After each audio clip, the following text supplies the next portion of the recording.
أعوذ بالله من الشيطان الرجيم بسم الله الرحمن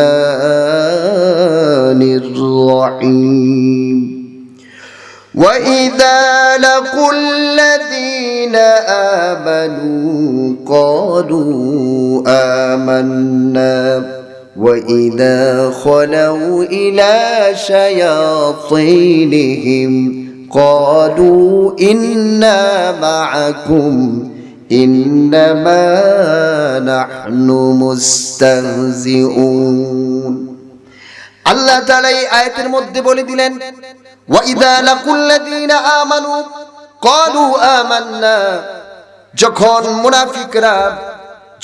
মুনাফিকরা ঈমানদারদের সাথে সাক্ষাৎ করে মুমিনদের সাথে সাক্ষাৎ করে মুসলমান বান্দার সাথে সাক্ষাৎ করে তখন তারা বলে ও ভাইরা আমার ও ভাই আমার আমি তো আসলে তোমাদের দলের লোক আমি তোমাদের সাথে আছি ওয়াইদা খালাউ ইলা শায়াতিনহিম আবার নির্জনে যখন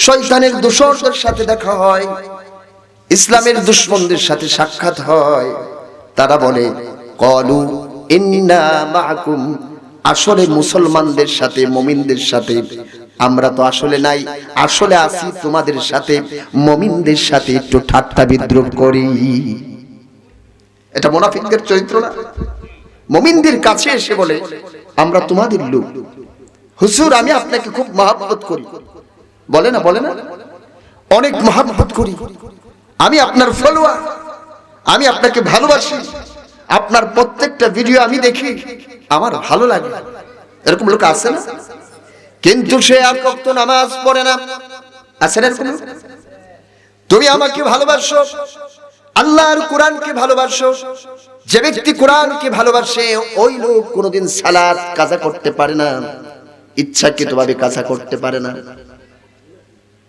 মান তারাকাস সালাহ মুতাআম্মিদান ফাকাদ কাফার আল্লাহর রাসূল বলেছেন যে ব্যক্তি ইচ্ছাকৃতভাবে সালাত ছেড়ে দিল সে কাফের হয়ে গেল মুআজ্জাজ হাজিরিন এই যে আয়াতটা আমি বললাম লক্ষ্য করে দেখুন আমরা যে মুনাফিকের কথা আমি বললাম আমাদের সমাজের দিকে আপনি তাকান আপনি আপনার ভাইয়ের দিকে তাকান আপনার দাদার দিকে তাকান চাচার দিকে তাকান প্রতিবেশীর দিকে তাকান সমাজ ব্যবস্থার দিকে তাকিয়ে দেখুন সমাজ যারা পরিচালনা করছে তাদের দিকে একটু তাকান সমাজের যত মানুষ আছে এডুকেটেড আনএডুকেটেড যত প্রকারের শিক্ষিত অর্ধশিক্ষিত অশিক্ষিত যত প্রকারের মানুষ আছে সবার দিকে একটু তাকান তাকায় আপনি দেখবেন এই মানুষদের চরিত্রগুলো কিরূপ লক্ষ্য করে দেখবেন পৃথিবীতে মানুষ আছে তিন ধরনের কয় ধরনের এক নাম্বার হলো মুমিন মুসলমান দুই নাম্বার হলো যারা কাফের যারা ঈমান আনে না আরেকটা প্রকার হলো তারা মুমিনও না কাফেরও না এটা হলো মুনাফিক এবার লক্ষ্য করে দেখুন অবশ্যই মুনাফিকের চাইতে কাফের ভালো কথা বলেন ঠিক কিনা কারণ কাফের যখন কুফরি করে সে প্রকাশ্যভাবে করে আমরা জানি এই লোকটা ইসলামের দুশমন বা ইসলামকে ভালোবাসে না কিন্তু যে লোকটা মুনাফিকি করে সেই লোকটাকে কিন্তু আপনি ধরতে পারবেন না আপনার পাশেই বসে আছে তাহলে ক্ষতিকর কোনটা বেশি ক্ষতিকর মুনাফিক নাম্বার 2 যারা শিরক করে মুশরিক তাদের চাইতেও নিকৃষ্ট হলো মুনাফিকরা কারণ মুশরিকরা যখন তারা শিরকি কাজকর্ম উদযাপন করে আমরা এটা দেখি প্রকাশ্যেই করে গোপনে কোনো ষড়যন্ত্র তারা করে না এজন্য বলা হয় এই মুশরিকদের চাইতেও বেশি ইহুদিদের চাইতেও এরা বেশি খারাপ সুতরাং মুআজ্জাজ হাজিরিন এবার লক্ষ্য করে দেখুন এই যে মুনাফিকের কথা আমি বললাম এই মুনাফিক শব্দের অর্থটা কি একটু জেনে নেই মুনাফিক শব্দের অর্থ কি আপনারা জানেন মুনাফিক শব্দের হলো এটা আন-নাফাকা শব্দ থেকে এসেছে না এটা একটা আরবি আন-নাফাকা একটা প্রাণী আছে ছোট্ট, সে কি করতো মরুভূমিতে যখন বাসা বাঁধতো, মাটিতে বাসা বাঁধে না অনেক পোকা আছে না, কাকড়া এরকম আমরা দেখি না, মরুভূমিতে এরকম যখন তার ঘর বানাতো সে কি করতো দুই দিক দিয়ে দরজা রাখতো। কয় দিক দিয়ে দরজা রাখতো? এক দিক দিয়ে যদি তাকে ধরার জন্য খাওয়ার জন্য কোনো প্রাণী আসতো, তার শত্রু আসতো, আরেক দিক দিয়ে সে বের হয়ে যেত। এটার জন্য বলা হয় এই পানিটার নাম আন্নাফাকা, মানে কি দুমুখওয়ালা। তার ঘর তো তার একটা বৈশিষ্ট্য আছে দুই মুখের।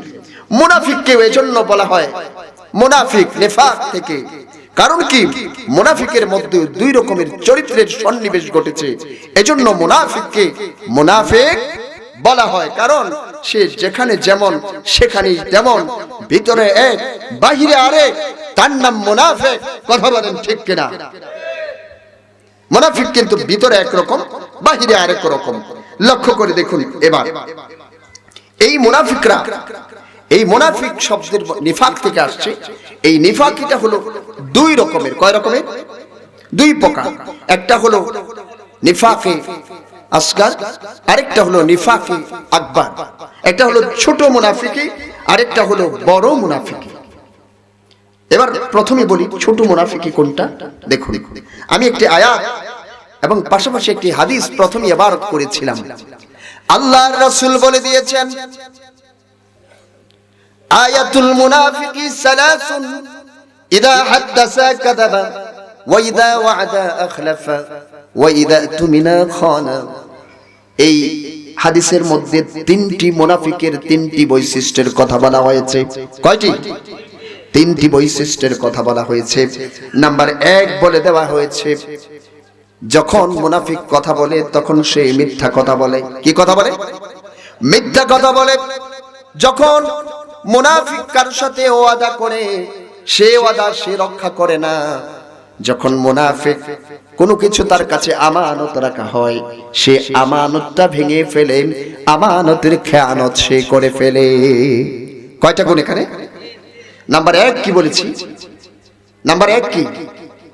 মিথ্যা কথা বলা। এটা মুনাফিকের একটা বৈশিষ্ট্য।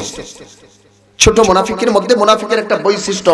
এই বৈশিষ্ট্য আমাদের মাঝে আছে না নাই? আছে না? আল্লাহর রাসূল বলে দিয়েছেন মিথ্যা কথা বলার জন্য এতটুকুনি যথেষ্ট। কোন মানুষ কোন কথা শুনলো, শোনার পরে সে এই কথাটা চালিয়ে দিল, বলা শুরু করে দিল। এই কথাটাকে সে যাচাই বাছাই করলো না, কথাটা সত্য না মিথ্যা এটা সে বলে দিল। এতটুকুন করাই মিথ্যার জন্য যথেষ্ট।